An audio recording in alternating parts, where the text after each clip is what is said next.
Ya, semua siap ya. Kita mulai pelajaran pada hari ini.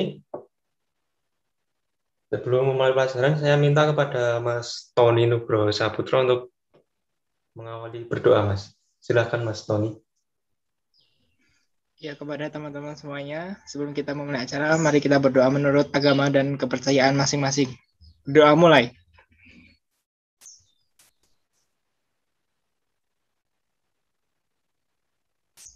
Berdoa selesai.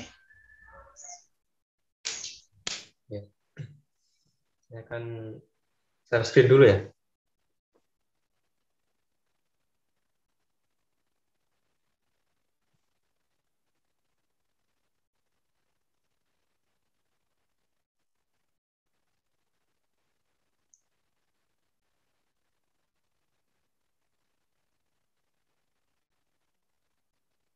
Jadi materi kita pada hari ini adalah awal mula masuk dan kependudukan Jepang di Indonesia pada tahun 1942 sampai 1945.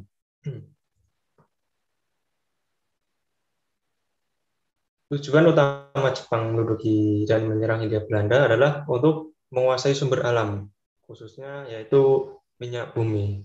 Kenapa Jepang itu lebih menguasai minyak bumi?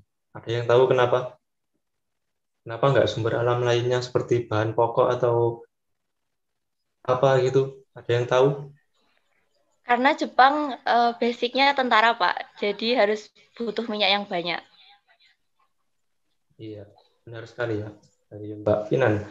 Bahwa Jepang itu menguasai minyak potensi industri dan juga potensi militernya, sehingga lebih mudah dalam menguasai negara-negara wilayahnya. Kemudian usaha apa yang dilakukan Jepang untuk menguasai Hindia Belanda? Jadi usaha Jepang yang dilakukan adalah menguasai instalasi-instalasi penting di Indonesia ya, seperti ladang minyak, seperti landasan udara milik Belanda, kemudian sumber-sumber bahan pokok lainnya yang ada di Indonesia.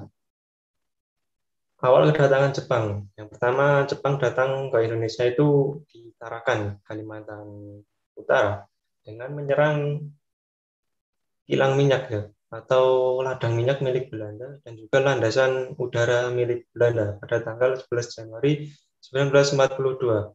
Kemudian Jepang bergerak ke Manado pada tanggal 12 Januari 1942, melanjutkannya ke Pontianak dan juga Balikpapan, yang pada saat itu menjadi produksi minyak terbesar di Hindia Belanda.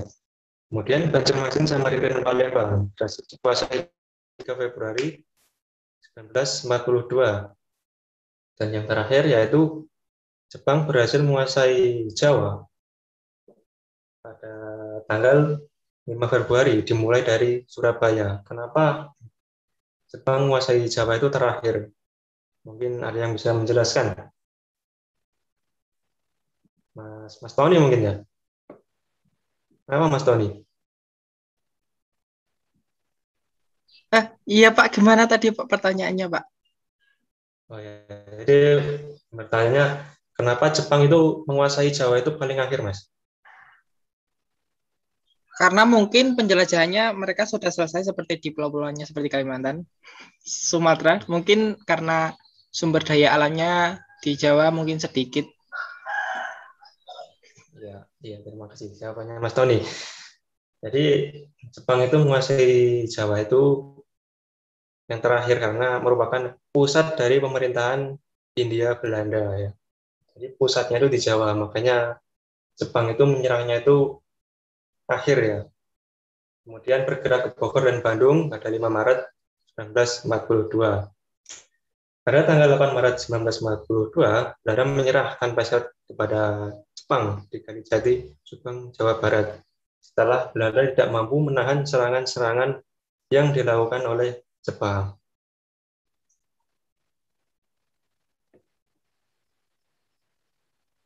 Kemudian slide selanjutnya.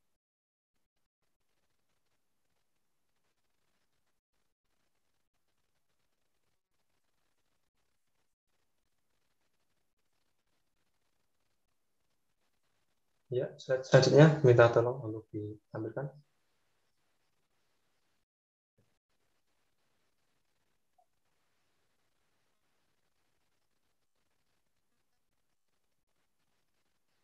Slide selanjutnya, minta tolong ditampilkan. Ya, sebentar, Pak.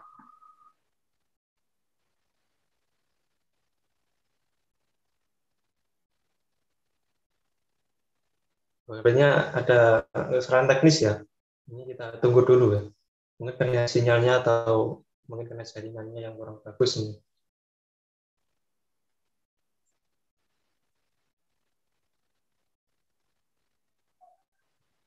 Jadi kita tahu ya bahwa Jepang itu merupakan negara pemenang dalam Perang Asia Pasifik pada tahun 1941, sehingga dia lebih mudah menguasai kawasan-kawasan wilayah di Asia pada umumnya.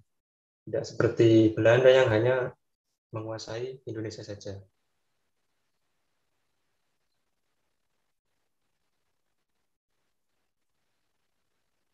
Ya, kemudian ada tujuan kedatangan Jepang. Jadi selain untuk menguasai bahan baku minyak, Jepang juga ingin mengeksploitasi bahan mentah dari Indonesia untuk dijadikan bahan potensi industri militernya. Kemudian Jepang ingin memanfaatkan sumber alam dan tenaga manusia untuk melawan sekutu. Jadi bukan hanya sumber alamnya, tetapi manusianya juga dibutuhkan oleh Jepang untuk melawan sekutu. Indonesia dijadikan pangkalan militer di wilayah Pasifik.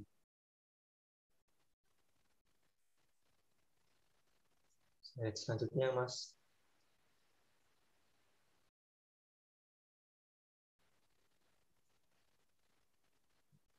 Kemudian untuk menarik simpati bangsa Indonesia, Jepang menyebarkan propaganda. Di sini ada yang tahu mungkin propaganda Jepang itu apa? Mungkin sudah pada tahu ya. Di SMA, SMP itu sudah dijelaskan. Saya minta Mas siapa ini yang hadir hari ini? Mas Raffi Kurniawan mungkin bisa menjelaskan Mas propaganda Jepang. Yang kamu ketahui aja, mungkin satu atau dua.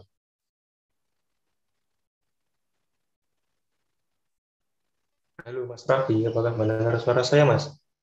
Itu Pak, yang memberikan janji kemerdekaan bukan Pak? Mana Mas? Suaranya agak putus. Yang menjanjikan kemerdekaan bagi saya itu Pak. Ya, itu juga bisa.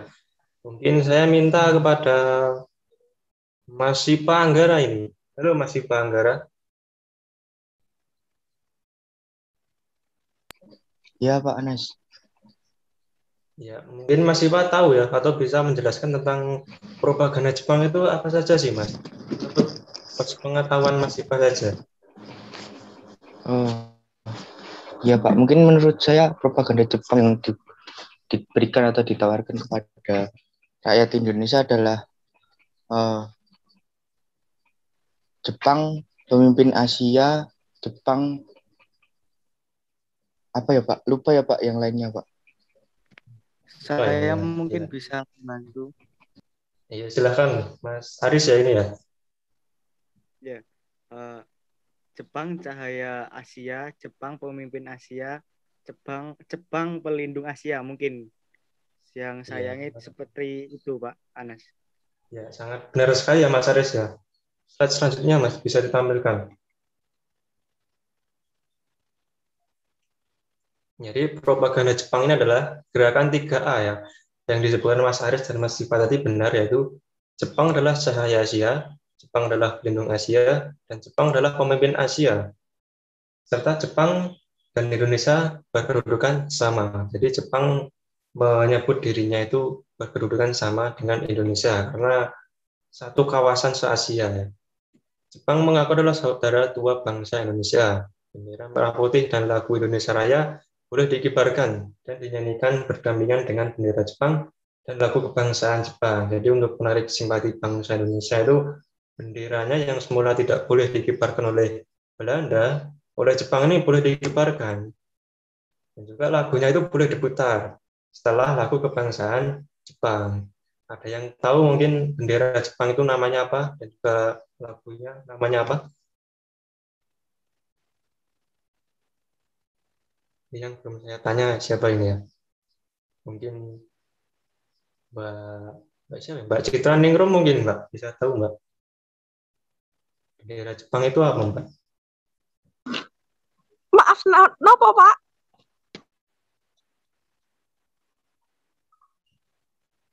Mungkin Mbak Citra tahu nama bendera Jepang dan lagu kebangsaan Jepang, Mbak?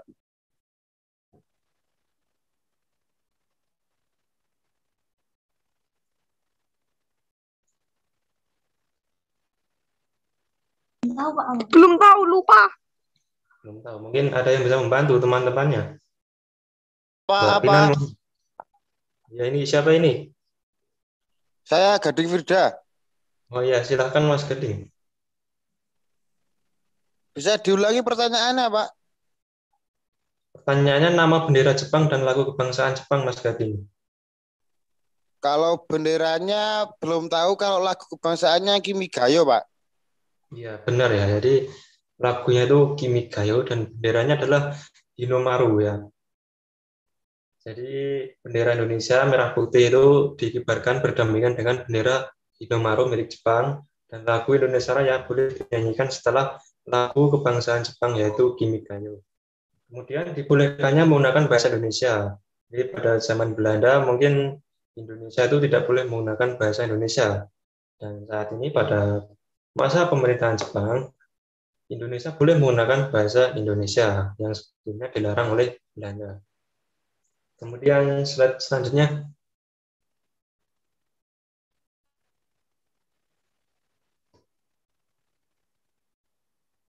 Jepang membagi wilayahnya menjadi 3 bagian. Yang pertama itu pusat di Batavia, wilayahnya meliputi Jawa dan Madura, di bawah pimpinan Komando Angkatan Darat Jepang atau Rikubun. Wilayah 2 meliputi Sumatera dan kepulauan sekitarnya, di bawah pimpinan Komando Angkatan Darat Jepang, Rikubun, berpusat di Bukit Tinggi. Kemudian ada wilayah 3 yang berpusat di Makassar. Wilayahnya meliputi Kalimantan, Sulawesi, Maluku, Bali, dan Nusa Tenggara, di bawah pimpinan Angkatan Laut Jepang atau Kaigun. Selanjutnya, Mas.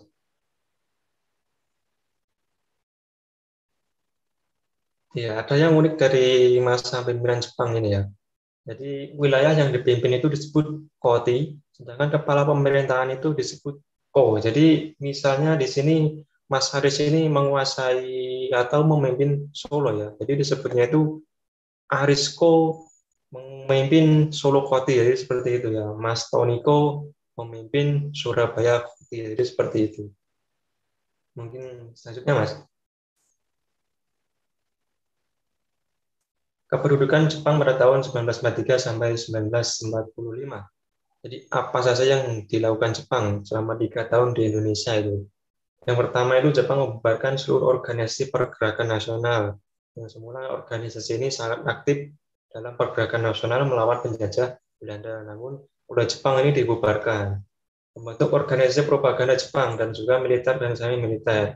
Pembuatan militer dan semi militer ini tidak lain tidak bukan adalah untuk membantu penguasaan kekuasaan Jepang di Indonesia. Tokoh Indonesia dimasukkan dalam sistem pemerintahan. Yang sebelumnya mungkin tokoh Indonesia tidak boleh masuk dalam pemerintahan, dan oleh Jepang ini boleh dimasukkan ke dalam pemerintahan. Melakukan kewajiban kerja paksa atau romusa. Kalau di zaman Belanda itu namanya kerja rodi. Nah, kalau di zaman Jepang ini adalah namanya kerja paksa romusa. Terjadinya stratifikasi dalam masyarakat. Jadi kalau pada zaman Belanda itu pribumi menduduki stratifikasi paling bawah di dalam kelas masyarakat. Kalau di dalam bawah, kalau di zaman Jepang ini pribumi menempati posisi yang sedikit atas, dan posisi yang paling bawah itu ditempati oleh orang-orang Eropa. Selanjutnya Jepang melakukan Japanisasi berupa seikirei. Ada yang pernah mendengar seikirei? Pernah, Pak. Ya, mungkin Mas Gading masih ingat ya. Seikirei itu apa, Mas? Kewajiban untuk menundukkan kepala atau bersimpuh kalau orang Jepang itu lewat, Pak. Iya, benar ya, tapi sedikit kurang tepat ya. Jadi seikirei itu adalah menundukkan kepala ke arah matahari. Jadi seperti yang kita tahu ya, bahwa Jepang itu kan merupakan negara matahari terbit. Dan kebanyakan kepercayaan Jepang itulah menyembah matahari. Jadi Jepang menyuruh atau melakukan Japanisasi kepada Indonesia untuk melakukan sekiri berupa menundukkan kepala ke arah matahari.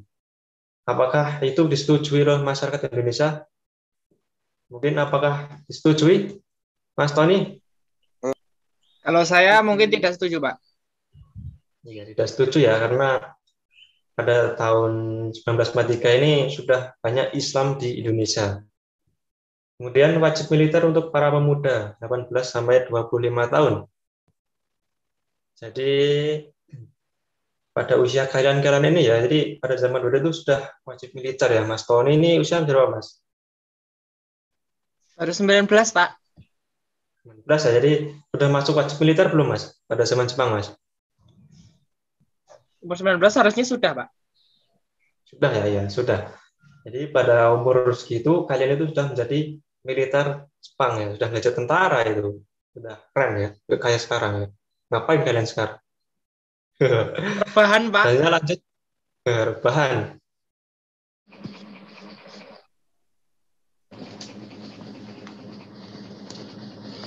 Jadi karena waktunya sudah habis dan sebelumnya sudah habis waktunya tadi, saya kira materinya cukup sekian ya dari saya ya.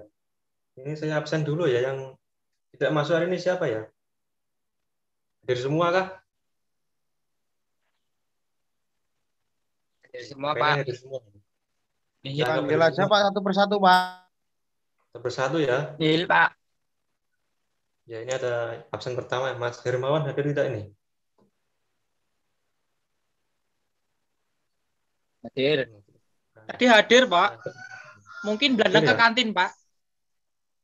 Iya, tidak hadir. Kemudian ada Mas Raffi Kurniawan. Kayaknya ketiduran, Pak. Hadir, Pak. Ini tidur apa hadir ini? Hadir, Pak. Ya Allah. Hadir, Pak. Hadir ya? Iya, hadir. Mas Gading Firda.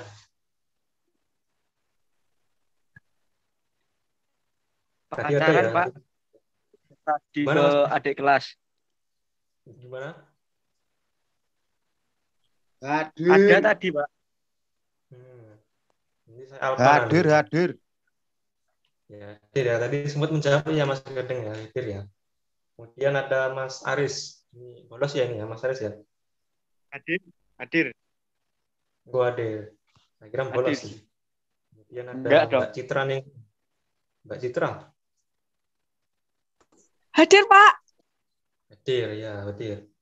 Ada Mas Aswa Dipayana. Mas Aswa. Nggak ada ini ya Mas Aswa ya? Tadi ada, Pak. Ada ya. Tadi ada. Nggak join lagi berarti. Ya, saya anggap masuk ya. Mas Tony Nugroho. Hadir. Hadir ya, hadir. Pingis ya hadir ya. Kemudian Mbak Pinandita. Hadir, Pak. Hadir. Mas Sipa Anggara. Hadir Pak Anas. Hadir ya. Terima kasih atas atensinya ya. Jadi yang nggak masuk ini 2 orang ya. Ada Mas Hermawan dan juga siapa satu? Nggak ada ya? Mas Hermawan saja ya. Iya, saya kira cukup sekian ya materi dari saya. Kita bertemu di minggu depan. Silakan saya minta kepada Mas Sipa ini mungkin berdoa untuk mengakhiri pelajaran pada hari ini. Silakan Mas Sipa dipimpin berdoa, Mas. Oh ya. Mungkin untuk mengakhiri kegiatan pembelajaran pada siang hari ini, untuk agama dan kepercayaan kita masing-masing, berdoa dimulai.